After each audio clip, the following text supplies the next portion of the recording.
सब कुछ ठीक हो जाने के बाद अगर आप बाहर घूमने की प्लानिंग बना रहे हैं और अगर आपको एक अच्छा होटल सस्ते दामों में चाहिए तो आपके लिए मेरे पास कुछ सुपर टिप्स हैं। सबसे पहले तो आप होटल में सुबह फोन करके रूम कभी बुक ना करें, क्योंकि सुबह के टाइम बहुत कस्टमर होते हैं, आपको महंगे दामों में ही रूम मिलेगा।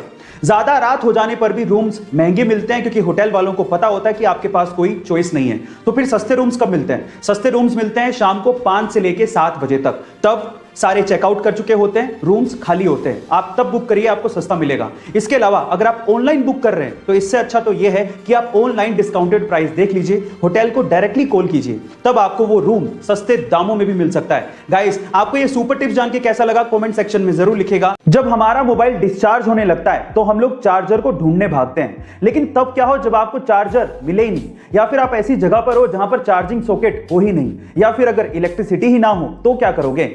ऐसी प्रॉब्लम का सॉल्यूशन निकाल रही है चाइना की लीडिंग मोबाइल कंपनी Xiaomi, जो कि एक ऐसा डिवाइस बना रही है जिससे सिर्फ आवाज के थ्रू आपका मोबाइल चार्ज हो सकेगा। इसे साउंड चार्जिंग डिवाइस कहा जा रहा है। अब ये काम कैसे करेगा? सबसे पहले आपके साउंड को इकट्ठा करेगा और उन एनवायरमेंटल वाइब्रेशंस को ये मैकेनिकल वाइब्रेशंस में कन्वर्ट करेगा, फिर मैकेनिकल वाइब्रेशंस को इलेक्ट्रिकल एनर्जी में कन्वर्ट करके आपके मोबाइल को चार्ज किया जाएगा।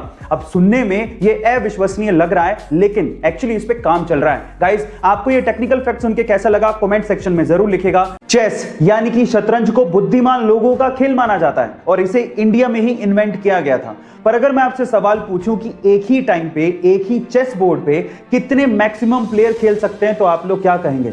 आप में से अधिकतर लोगों का जवाब होगा 2।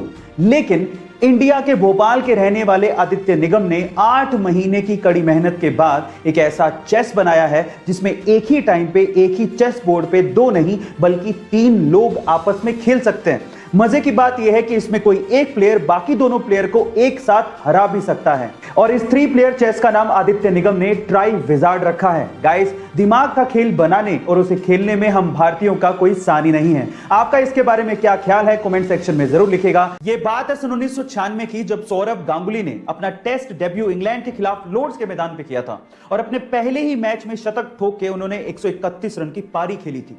25 साल बीत जाने के बाद भी रिकॉर्ड कायम था, लेकिन अभी रिसेंटली न्यूजीलैंड के खिलाड़ी डेवॉन कॉनवे ने इस रिकॉर्ड को तोड़ दिया। जी हां गाइस, डेवॉन कॉनवे ने अपने डेब्यू मैच में इंग्लैंड के खिलाफ लॉर्ड्स के मैदान पर 200 रन की नाबाद पारी खेली और यह रिकॉर्ड अपने नाम कर लिया। गाइस, मजे की बात यह है कि सौरभ गांगुली और डेवॉन कॉनवे दोनों की बर्थ डेट 8 जुलाई ही है, दोनों ही लेफ्ट हैंडी बैट्समैन है और दोनों ने ही अपना टेस्ट डेब्यू इंग्लैंड के खिलाफ लॉर्ड्स के मैदान में करके शतक ठोके। गाइस, आपको ये इंफॉर्मेशन कैसी लगी चैट सेक्शन में जरूर लिखिएगा। यूएफओ, एलियंस और एलियंस की दुनिया, ये हमेशा से ही हमारा ध्यान खींचती आई है। इस रहस्यमय दुनिया के बारे में हम हमेशा से ही और जानना चाहते हैं और हमेशा हम लोग यही मानते आए हैं कि एलियंस हमारी धरती पर आउटर स्पेस यानी कि बाहरी दुनिया से यूएफओ के थ्रू आते रहे होंगे। लेकिन आईसीईआर एक ऐसी संस्था जो कि एलियंस की दुनिया और यूएफओ के ऊपर रिसर्च करती है, उसके वाइस प्रेसिडेंट का यह कहना है कि एलियंस कहीं आउटर स्पेस से नहीं आते बल्कि समंदर की गहराइयों से आते हैं।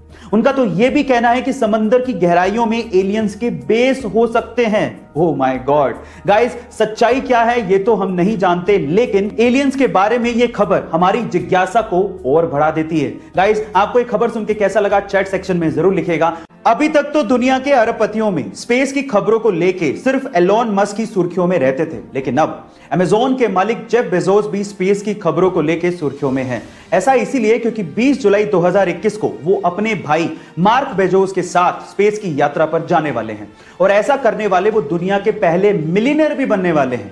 वो अपनी स्पेस कंपनी ब्लू ओरिजिन के तैयार किए हुए रॉकेट कैप्सूल न्यू शेफर्ड से स्पेस जाएंगे, और 20 जुलाई की ही डेट को सिर्फ इसलिए चुना गया क्योंकि 20 जुलाई के ही दिन अपोलो 11 चांद पे लैंड हुआ था और नील आर्मस्ट्रांग ने चांद पे कदम रखा था। गाइस, आपको ये इंफॉर्मेशन कैसी लगी चैट सेक्शन में जरूर लिखिएगा।